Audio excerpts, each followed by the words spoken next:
Hi, my name is George. This is our luxury RV behind us. It's an interesting story how we got here. We thought that I was going to have this heart surgery in 2 years, and as it turned out, it got to be where they were going to do it on Tuesday, and Tuesday was too late, so they had to do it Monday. But up to that point, I was born in Germany. I was an orphan there. Spent the first 3 years of my life in an orphanage. Came to this country, became a citizen, one of the youngest people ever to become a citizen. I think I was 5, maybe. I've always loved my country greatly, and I'm grateful that they took me in when no other country would. I served in Vietnam. I was in the Marine Corps for 4 years. I've lived all over the world, multiple countries. I've been on 4 of the 7 continents. I've seen all the world's oceans from both the East and West Coast.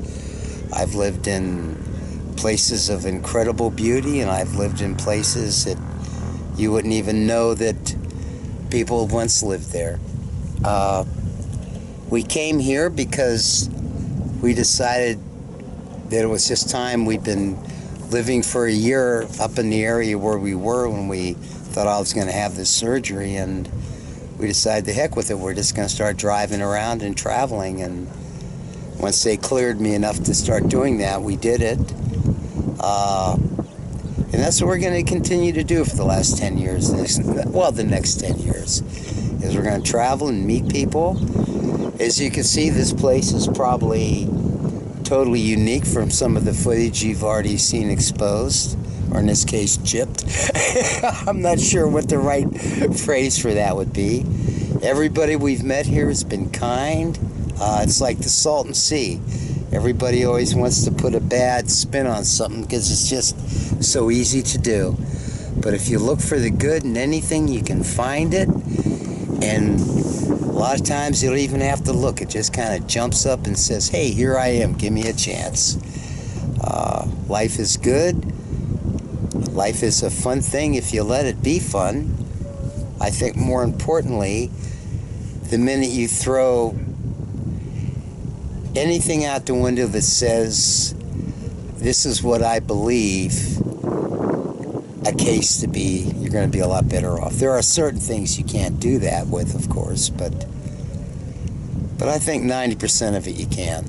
And once you've reached that point, the world becomes a greener, brighter, bluer, happier place to be. I would say to all of you, if you have it in your power, work as hard as you can to stop all the insanity in the world. Talk peace.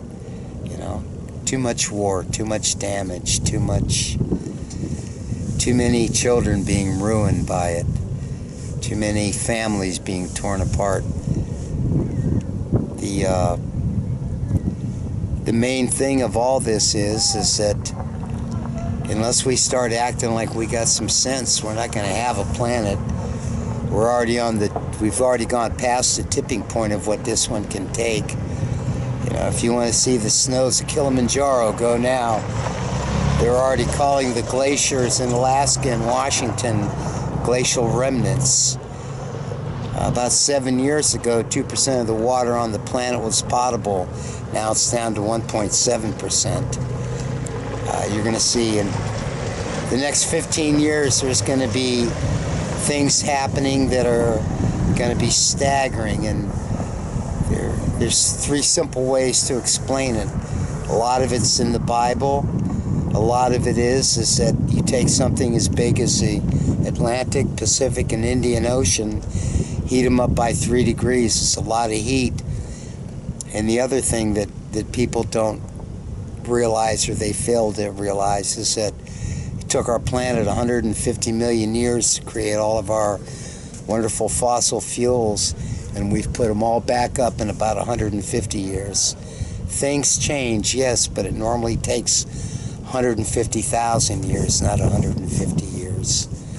So, to whichever God you believe in and pray to, ask him to step in, because we're going to need some help here in about 15, 20 years. It's going to get real bad real fast. There's going to be fires of unimaginable magnitudes, which we're already seeing. There won't be crops. There's going to be bad things. So those of you that can, try to do the good things. I take my hat off to you.